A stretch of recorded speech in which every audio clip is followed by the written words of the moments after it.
Fala aí, galera. Hoje eu quero resolver aqui um exemplo de uma aplicação bastante comum na indústria, que a gente utiliza o Pro2. Aqui são duas correntes que estão entrando num tanque atmosférico, se misturando, e aí a corrente resultante de saída desse tanque atravessa um trocador de calor e é subdividida em uma determinada vazão para outras duas correntes, né? O que poderia ser feito, por exemplo, por um orifício de restrição, que é bem comum em algumas tubulações para determinar a taxa que escoa por essa tubulação, tá? Então, aqui tem um tanque atmosférico, está entrando uma corrente de etanol a 1 kg por minuto e 50 graus, e uma corrente de água a 5 kg por minuto e 25 graus. Então, no Pro2, a primeira coisa que eu vou fazer é criar as duas correntes aqui e vou caracterizar o modelo termodinâmico. Então aqui, como são misturas polares, vou usar um modelo termodinâmico aqui que prevê essa não idealidade da mistura, NRTL, apenas considerando o equilíbrio líquido-vapor. Ok, vou deixar como default essa opção. A primeira corrente aqui eu vou chamar a corrente de água, de maneira bem intuitiva. Eu vou determinar. Ele está dizendo aqui que eu preciso caracterizar os componentes, né, primeiro, antes de dar um nome para a corrente. Então vou buscar aqui no banco de dados do software os componentes, né? Água e etanol. Vou dar OK to PDF. Ele já vai me jogar lá no PDF, no PFD, perdão. Então agora eu posso determinar a taxa dela e dar um nome para a corrente. Vou chamar essa corrente aqui de água. Vou determinar uma taxa para ela, só que aqui está numa base molar. Vou apertar F2 para entrar dentro do ON, ou eu posso simplesmente clicar aqui no ON, que é a determinação das unidades de medida dessa variável em específico. Então vou colocar aqui uma taxa máxima de quilograma por minuto, né? Aqui dizia que a de água é de 5 kg por minuto, 25 graus 1 atm. Então 5 kg por minuto, 100% água. Não preciso normalizar, porque está totalizando 1, ou se estiver totalizando 100 também não preciso normalizar. Se eu tiver um total aqui que é diferente de 1 ou de 100, eu preciso normalizar essa corrente. Então vou dar OK. Temperatura, pressão. Essa temperatura aqui é da água é de 25 graus. Só que está em Kelvin aqui. Vou apertar F2, ele me joga lá na mudança de unidade de medida. Vou clicar em mudar unidades e não converter o valor. E vou colocar um ATM, também apertando F2. ATM. Pronto. Para eu não precisar fazer esse procedimento, ter que ficar mudando unidade o tempo todo, eu posso colocar todo o flowsheet no sistema de unidades que eu quero, tá? Então vou vir aqui em unidades de medida, vou jogar aqui a temperatura em graus Celsius, a pressão em atmosfera e o tempo em minuto, tá? Assim ele vai me dar todo o sistema na base que eu quero. Também consigo mudar a base aqui do sistema da base molar para a base mássica, se eu quiser. Então vou caracterizar a segunda corrente, vou chamar ela de etanol. Vou mudar aqui a taxa dela. Como eu mudei a base, agora ele já está me trazendo uma base mássica, tá vendo? Quilograma por minuto. Então essa corrente aqui, ela é de 1 kg por minuto. 100% etanol. Vou dar OK. Vou caracterizar a temperatura e a pressão. Essa corrente ela tem uma temperatura de 50 graus e 1 atm.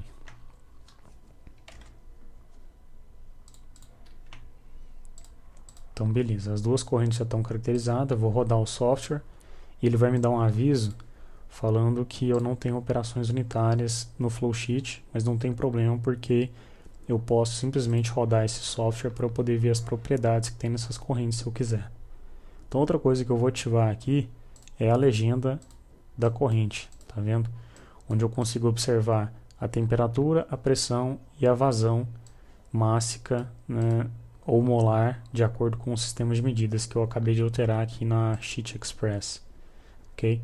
Então o segundo elemento que tem nesse flowsheet aqui é um tanque de mistura, só que aqui no Pro 2 a gente considera esse tanque como um mixer, tá?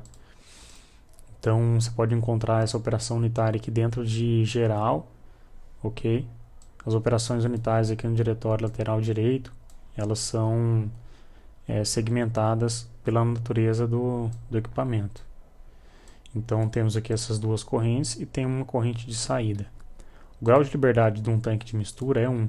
Então a única coisa que eu preciso especificar aqui ou é a pressão de saída ou é a queda de pressão. Então eu consigo entrar nas configurações do equipamento clicando 2 vezes sobre ele. E aqui eu tenho exatamente isso que eu acabei de dizer. Eu posso especificar ou a queda de pressão ou a pressão de saída. Vou especificar a queda de pressão como sendo 0, o que considera que o meu fluido não estaria perdendo energia por escoar dentro desse tanque. Não é a realidade, mas para efeito de simulação e estudo inicial de um processo, acho que é válido. Então, ok, aqui eu posso rodar e eu vou ter a mistura de saída já calculada com base no modelo termodinâmico que eu especifiquei. Então o que eu espero aqui é enxergar uma temperatura diferente de 25 e diferente de 50, calculada com base na entalpia da mistura. Então vou colocar aqui o label, né?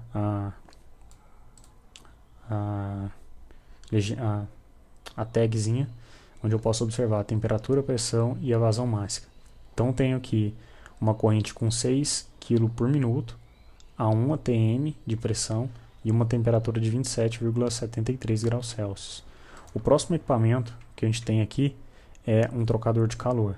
Aqui no exercício o professor Adilson não especificou se esse trocador de calor é um tubo duplo, um tubo carcaça, não especificou os internos do trocador de calor, não especificou nada.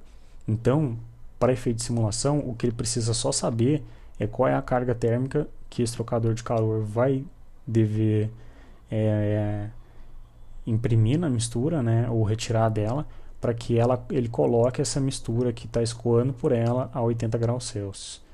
Então, para efeito de simulação, eu venho aqui na sheet Heat Exchanger, onde eu consegui encontrar vários tipos de trocador de calor, mas o que eu preciso é esse aqui simplificado para apenas fazer esse estudo de carga térmica. Okay? Caso eu tenha, né, os valores do trocador de calor, né, dos internos, uma folha de dados bem especificada sobre ele, eu posso usar aqui um trocador de calor rigoroso, onde eu consigo entrar com todas essas informações e ter muitas outras informações de saída também. Okay? O grau de liberdade de cada um desses equipamentos é muito diferente, a depender daquilo que você tem de informação e daquilo que você quer de resultado. Como eu nem sei qual é a utilidade que eu vou escoar por esse trocador de calor, eu não vou inserir aqui uma utilidade entrando e nenhuma utilidade saindo, ok? Então eu vou entrar nesse trocador de calor aqui, né? Vou dizer como eu quero colocar esse fluido aqui a 80 graus, eu sei que ele está a 27, salvo engano, ou 37, eu sei que essa corrente aqui é a corrente de produto frio. Então eu vou mudar aqui em hot side e vou colocar a minha corrente S1 de alimentação e de produto S2 como sendo o produto frio. Então vou dar OK e eu já sei que ele está entrando no lado frio do trocador de calor e que vai precisar ser aquecido. Okay? Então vou mudar aqui a especificação do meu trocador de calor e eu quero que o produto frio, a temperatura do produto frio seja 80 graus. Não vou especificar agora a área de troca térmica nem o coeficiente global de troca térmica, ok? Eu vou deixar o software fazer o cálculo da carga térmica com base na entalpia. Mas se eu tiver esses valores, eu posso especificar aqui, nada me impede. Então vou dar OK ele já fechou o grau de liberdade desse trocador de calor, ele já nem está vermelho mais, já está cinzinha. Significa que, de acordo com o código de cores do software, eu já fechei o grau de liberdade de tudo que eu tenho até aqui. Então vou dar um run aqui nele, vou pedir de novo aqui a legenda, e a minha corrente que estava 27 foi para 80 graus, ok? Então depois desse trocador de calor aqui, o que eu preciso é dividir essa corrente em uma determinada fração em outras duas correntes, uma para 1/4 e uma para 3/4 daquela corrente original que está gerando essa bifurcação. A operação unitária que resolve essa questão aqui dentro do Pro2, em outros softwares também, é o splitter. Então você pode encontrar ele aqui na aba geral, né, das operações unitárias, e vou criar aqui outras duas correntes, né. Agora eu preciso fechar o grau de liberdade do splitter, que é igual ao do mixer, ou seja, grau de liberdade 1. Então eu preciso dar uma informação para o splitter para que ele consiga fazer essa subdivisão de corrente. Então eu clico duas vezes aqui, né? E o que eu quero é que a corrente S3, a vazão máxima dela, então eu clico em parâmetro, aqui dentro da operação unitária eu coloco corrente, posso especificar outras coisas, também a depender daquilo que está presente no meu flowsheet, conectado ou não ao splitter. Vou dizer aqui para ele que eu quero que ele enxergue a variável vazão, né, flow rate. Vou falar para ele enxergar todos os componentes dessa corrente. Eu poderia especificar apenas um componente dessa corrente, tá? Mas eu quero todos os componentes em base úmida, tá? Posso especificar também a base como base seca. Também consigo especificar a fase. Mas então o que eu quero é a taxa, a vazão, né, máxima de todos os componentes em base úmida. Vou dar OK aqui. Em quilo por minuto, já está certo, né, de acordo com o nosso sistema de unidades que a gente modificou, vou dar OK. E eu posso, como eu sei que essa corrente aqui tem 6 quilos por minuto, e eu quero, por exemplo, uma corrente com 1/4 dessa vazão e uma corrente com 3/4 dessa vazão, o que eu posso fazer aqui é colocar isso aqui com o valor de 25% da corrente S2. 25% da corrente S2 seria, deixa eu ver aqui, 0,25 vezes 6 seria 1,5. Então eu posso especificar 1,5 aqui, mas não é uma maneira inteligente de fazer essa especificação, porque todas as vezes que eu alterar a vazão máxima inicial, eu vou ter que corrigir essa vazão aqui. Então eu vou dar OK aqui, só para vocês verem que vai funcionar. Vou rodar o software, vou pedir para ele colocar a legenda, e ele jogou para mim aqui uma corrente com uma vazão de 1,5, que é 1/4 da vazão de 6, e uma corrente com vazão de 4,5 kg por minuto, que é 3/4 de 6. Mas a maneira inteligente de eu fazer isso é colocar uma relação entre essas duas correntes que estão saindo do splitter. Então eu sei que a corrente S3, em vez de igual, eu sei que ela dividido pela corrente S2, eu clico aqui em parâmetro, escolho corrente, S2, parâmetro vazão, máxima, todos os componentes base úmida, OK, é igual a 0,25. Então agora, vou dar OK, vou rodar o software, ele vai dar o mesmo resultado. 1,5 e 4,5. Mas isso é importante porque agora, independente da vazão que eu estou entrando aqui nesse mixer, ele vai recalcular essas duas correntes aqui na saída do splitter, sempre mantendo essa proporção de 1/4 para 3/4. Beleza? O próximo vídeo aqui eu vou resolver a questão vou resolver, né, o exercício aqui, a responder essas perguntas manipulando as listas, tá? Que a gente viu no primeiro vídeo aí dessa sequência do Pro2. Beleza? Então, eu acredito que é isso aí por enquanto. E aí, no próximo vídeo, a gente manipula as listas para obter as informações que são necessárias na resolução dessa aplicação industrial. Beleza? Valeu aí, abraço.